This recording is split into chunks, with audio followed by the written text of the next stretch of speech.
Ahoy Captains, it's Vaz again with another video from World of Warships Legends. And today we have a Let's Play video for you. We're in the Tiger 59 and we're in a game of domination on the map Trident. Now, the Tiger 59 has recently got a buff, specifically a 49% accuracy buff. Because of that, I thought we'd take a look at a pre-buff match. And maybe we can do a little bit of a comparison, or at least talk about what the floaty shells used to look like with their previous accuracy. The Tiger 59's new accuracy apparently is going to put it in line with the alternative German destroyers like the Z-31 and such. And to be totally specific, it's the main battery dispersion that's being improved, and it's by 49.5%. You gotta get that 0.5 in there. So what that tells me right off the bat is, holy crap, this thing used to be inaccurate. So let's take a look, shall we? So we pushed up on our flank here just below the Charlie cap. We tried to get as close to an island as we could, but that island in front of us there that we were going towards, it's kind of tall. I don't think we could get these floaty shells even over top of that thing. So we didn't get too close. That's because we got our good old smoke screen. So we can create our own island. We don't got to worry about trying to get one of them real islands, just like how that Gorky, the enemy Gorky, is hiding behind that island.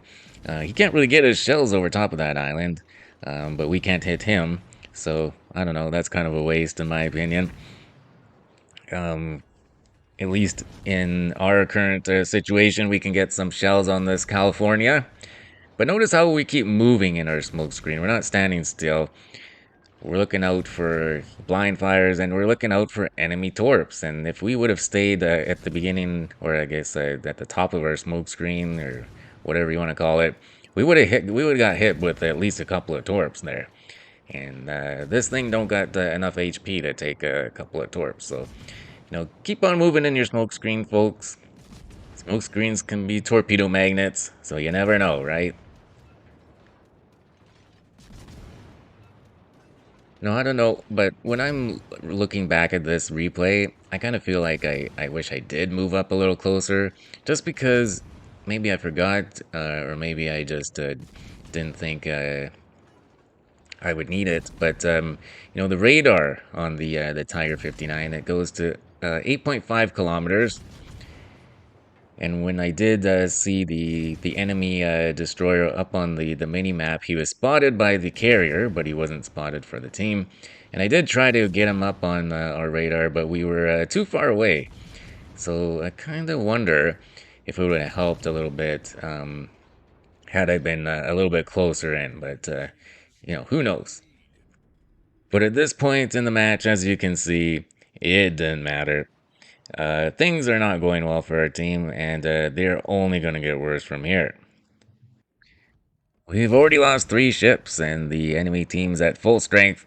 Our left flank just abandoned their side, letting the enemy team get not only the Alpha cap, but the Bravo cap as well. We know there's a destroyer on our flank, so it wasn't the destroyers that got those caps. It was a different type of ship, so there was no reason for our team to abandon that side. There was nothing to be scared of. But hey, that's what you get in Legends these days. Now we can demonstrate the Tiger 59's deadly AP against enemy cruisers.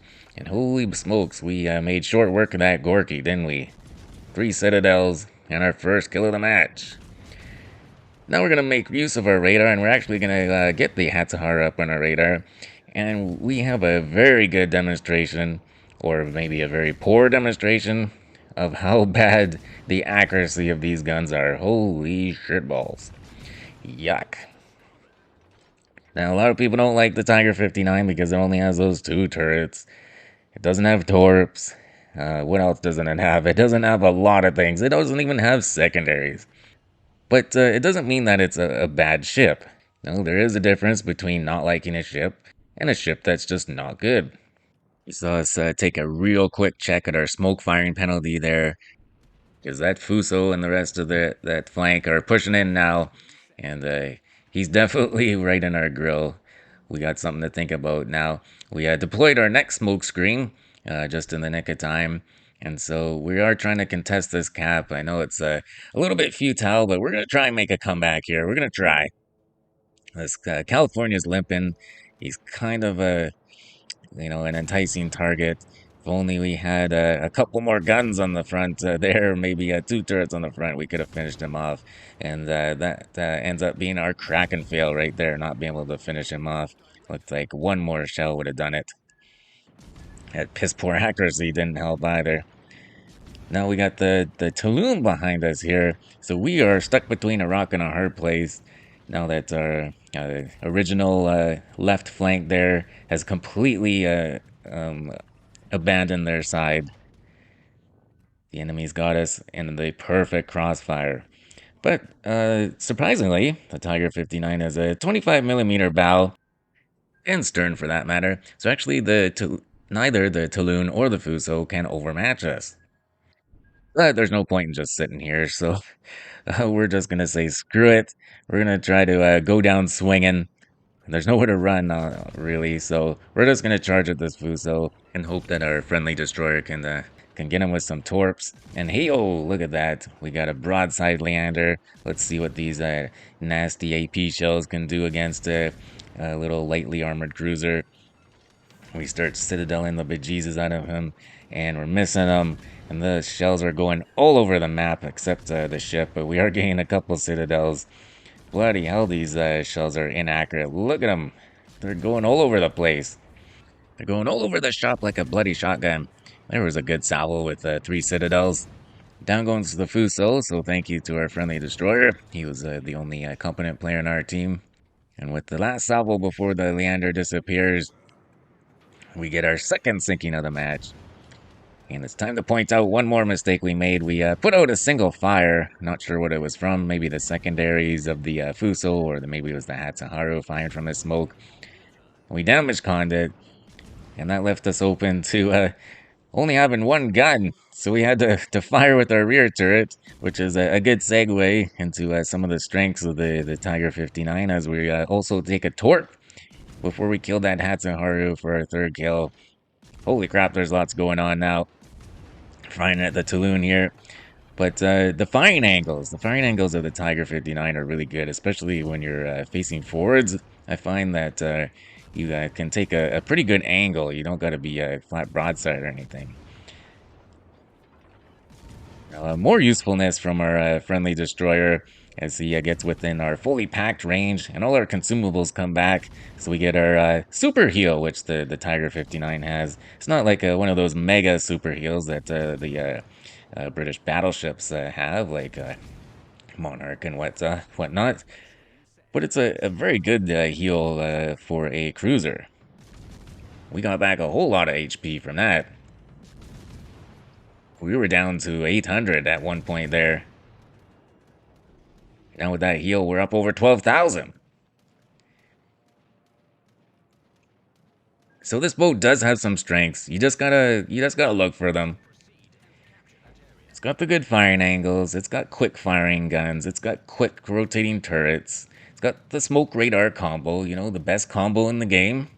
Just ask anyone who loves their pan Euro destroyers. It's got that aforementioned super heal.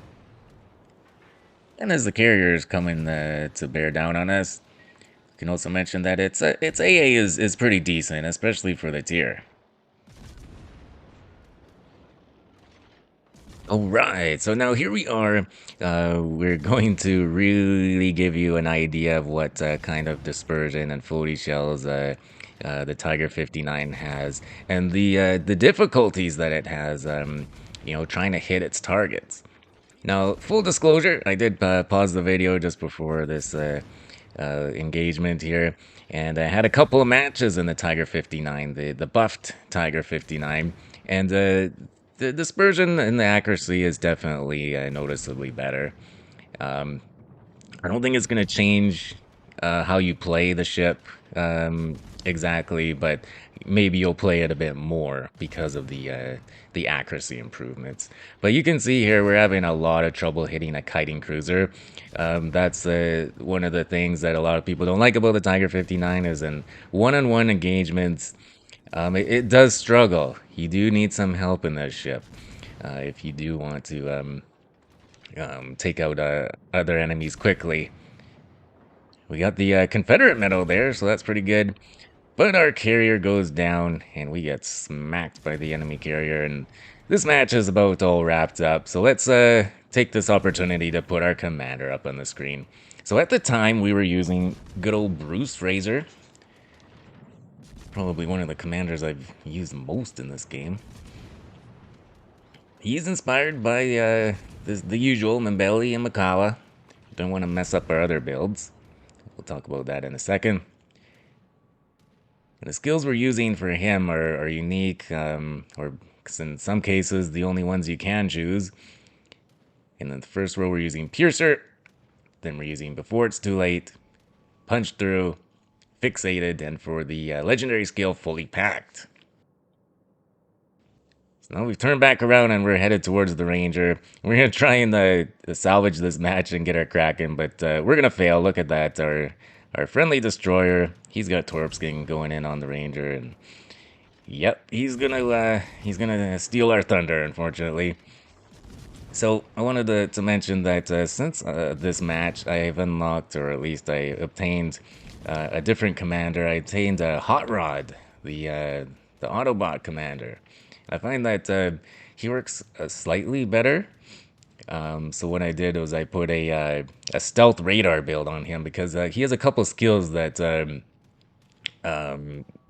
buff your radar. Basically, his base trait decreases your radar cooldown time. Then he also has a skill that increases your radar duration too. He also, in that same skill, gives you a lower detectability by air. And so I have my air detectability down to 5 kilometers, and your base AA in the ship goes out to 6 kilometers. So you can actually stealth AA, which is kind of funny. Especially when you're talking about a cruiser. Well, here we go. This is going to be the end of us. And we're going to speed up the rest of the match because there's nothing really else to see. We did make a bit of a comeback, especially considering how bad things were at the beginning of the match. We did salvage it a little bit, and we got a video out of it. So there you go. And that's the end there. Here we are on the results screen. We got 122,000 in damage, 4 sinkings, the Confederate medal, and also the High Caliber medal. We were one plane shot down shy of a Clear Skies medal too. 9 citadels, 2 cap defended, and assisted cap, so all kinds of ribbons in this thing. That's gonna get us a whole crapload of XP. We'll take a look at that in a second. But yeah, the Tiger 59, a very good support ship. Something that you're not going to want to take into like a 1 versus 1 ranked or anything. But if you're in a division, absolutely. Here we are with 2,559 base XP. We're finishing second in the match. Only the enemy Omono had more XP than us overall. That's pretty wild. That would have equaled, I think, 3,800 base XP if we would have got the win. So yeah, definitely don't sleep on the Tiger 59. I go as far as saying it's one of the most underrated ships in the entire game. Well, I hope you guys did enjoy that video. If you could, hit that thumbs up button for me. Hit the subscribe button if you want to see more of my videos. Feel free to leave a comment down below. And as always, take care of yourselves and do what makes you happy.